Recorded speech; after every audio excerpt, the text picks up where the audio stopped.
Hi, welcome to I Read It, where it's me reading stuff from around the internet, but mainly from Reddit. Today, we will have stuff from Pettyrevenge, while gameplay footage of me playing around in Project Zomboid plays in the background. Still not really that great at the game, but hopefully I'll get better, because it is a lot of fun to play. First up is My Petty Snub of an Incompetent Company. I'm a film and TV editor, and recently worked on a project that, how shall I put this? The camera operators couldn't frame a shot, couldn't focus properly, and couldn't keep the camera steady. And the only thing worse than the camera operators was the sound department, who couldn't set up a microphone that didn't constantly have popping sounds when someone spoke into it too loudly. Keep in mind, this is a professional TV show for national broadcast, shot in Los Angeles. It's not supposed to be amateur hour. Well, this show, like all shows, has to be exactly X minutes long, to the second. So to give ourselves some wiggle room, we use the credits as an accordion of sorts. Show is 7 seconds too short, credits get 7 seconds longer. That sort of thing. Not by a lot, we're talking a maximum of 10 to 15 seconds of adjustment. Anything more than that, and we'll adjust content during the actual show.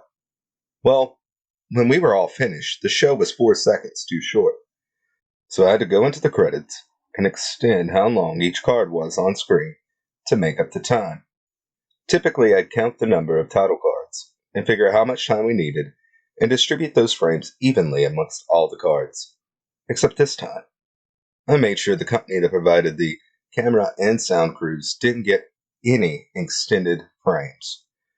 The card with their credit stayed at the absolute contractual minimum. Then I spread the remaining frames amongst all other credits except theirs. My itch for petty justice has been satisfied. Make me your scapegoat. I'll ruin Easter. On mobile, sorry for formatting. Was told this would fit better here. Years ago, I worked as the audio engineer for a large church. I loved my job, loved my boss, didn't get paid much, but life was good. After a couple of years working there, the church hired a new worship pastor. He was a great musician, but a terrible manager. Before this position, he had literally never managed a single person in his life. He certainly wasn't hired for his leadership skills. Things were fine for a while. About a year later, the church did a complete overhaul of the audio system. The old sound system had been designed for piano, orchestra, and choir, and hadn't been updated in 30 years. As an audiophile, I was over the moon. In a couple of weeks, we went from speakers older than I was, and a system that had been patched together haphazardly, to a system that would make most small concert venues jealous. Little did I know, this would eventually lead to my termination. It's important to know that I had practically nothing to do with this upgrade. You would think you would consult your audio engineer when upgrading your audio system, but they didn't. I tried to help, but was told to butt out. The install company did their work, and it was quickly time for the new system to go live. I had a grand total of 3 hours with live musicians before the first service, and every single one of my effects and EQ presets was useless. Myself and the lead tech from the install company had to redo everything on the fly. The first week was terrible. Volume spikes too high, balance was bad. I was frankly embarrassed. The second week was okay, but not great. The third week, I finally had everything sorted. Volume never peaked above set decibel levels, and the music sounded great. Now, the problem with upgrading a 30-year-old system in a room where the same people hear it every week is that the perceived volume can feel much higher, even if the actual decibel level has stayed the same. I tried to bring that up before the install, but what does an audio engineer know about things like that?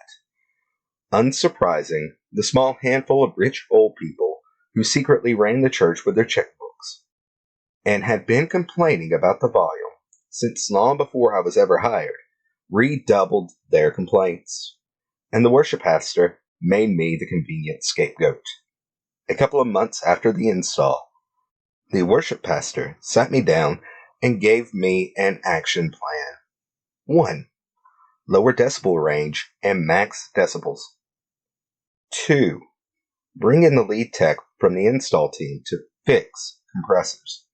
Both myself and the install tech agreed what the worship pastor had wanted to do would actually make the problem worse, but we did make other changes to EQ to help fix the problem. 3. All complaints were to be handled by the worship pastor. 4. Worship pastor would not lead worship one week, so he could be in the room and hear what the complainers heard. We had a follow-up meeting a month later. Worship pastor thanked me for making the changes, told me I did a great job, and complimented how great the music sounded when he listened in the room. Over the next year, I heard nothing else about volume complaints. I stuck to the updated decibel levels, and as far as I knew, the problem had been fixed. A year later, I was called into a meeting with the worship pastor, an executive pastor, head of HR. Executive pastor told me I was being let go for failing to adjust volume levels as directed by the worship pastor. I had not heard one word since the aforementioned meeting where I was told I had done everything worship pastor had asked. Apparently, my shock was evident because the executive pastor said this shouldn't come as a surprise because of the numerous conversations worship pastor had with me. I told executive pastor that worship pastor had not said one word to me about volume levels since he told me I did everything he asked a year ago. He showed me a folder full of documentation of verbal warnings that worship pastor had documented.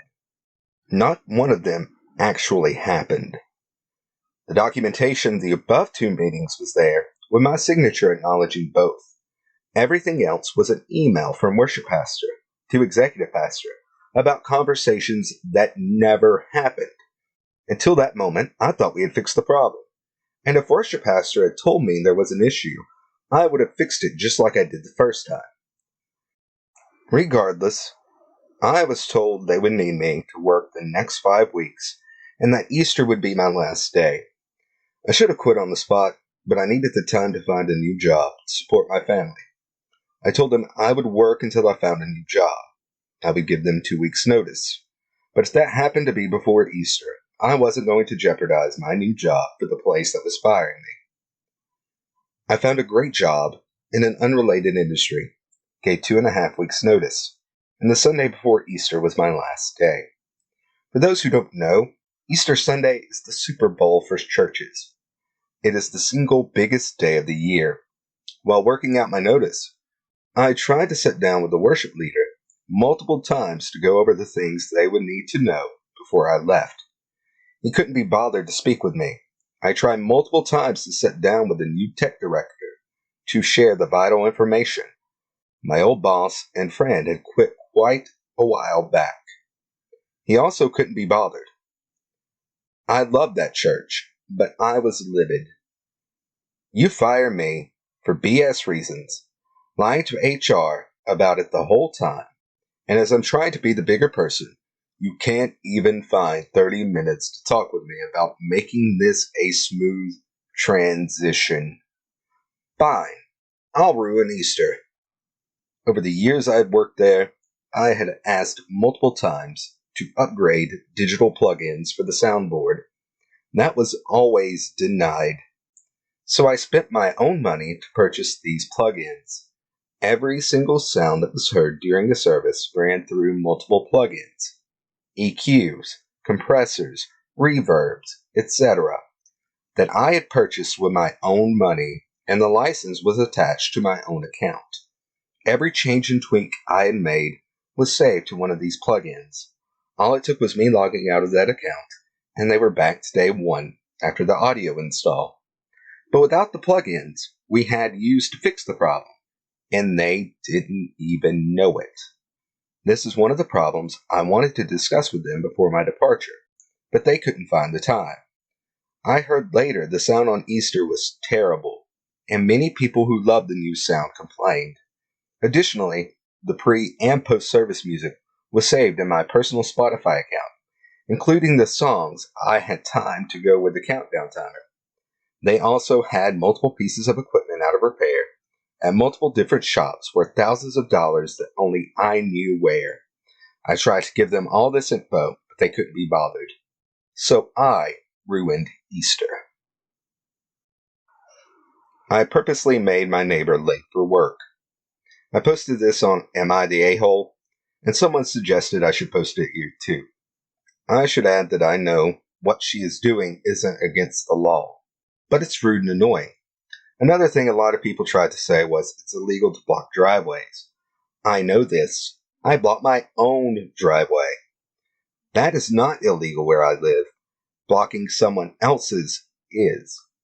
Another thing I had to cut out of the Am I the A-hole post because of the character limit was that my dad is disabled, and she knows this and still continues to park like a jackass. We've talked to her about it, and about how hard she makes my dad's life, and so has her landlord, but she continues to do it. I, 22 female, live at home. We have a neighbor, M, who is renting out the rooms in his house to K. She has been living in the room now for about a year.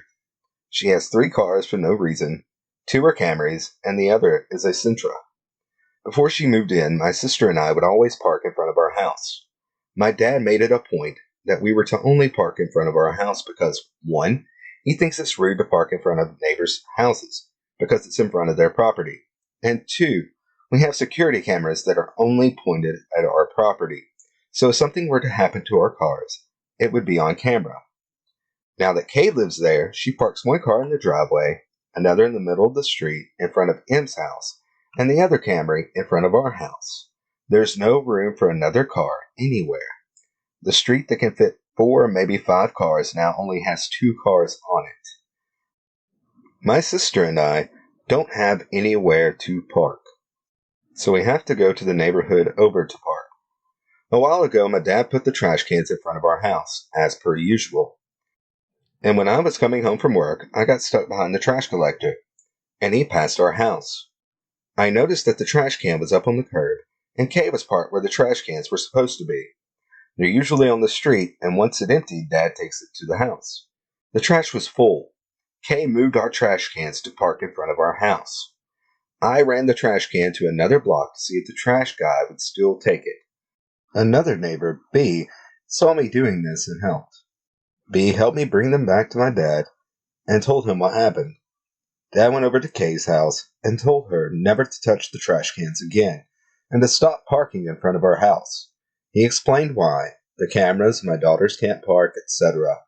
It is now December, and it has not stopped.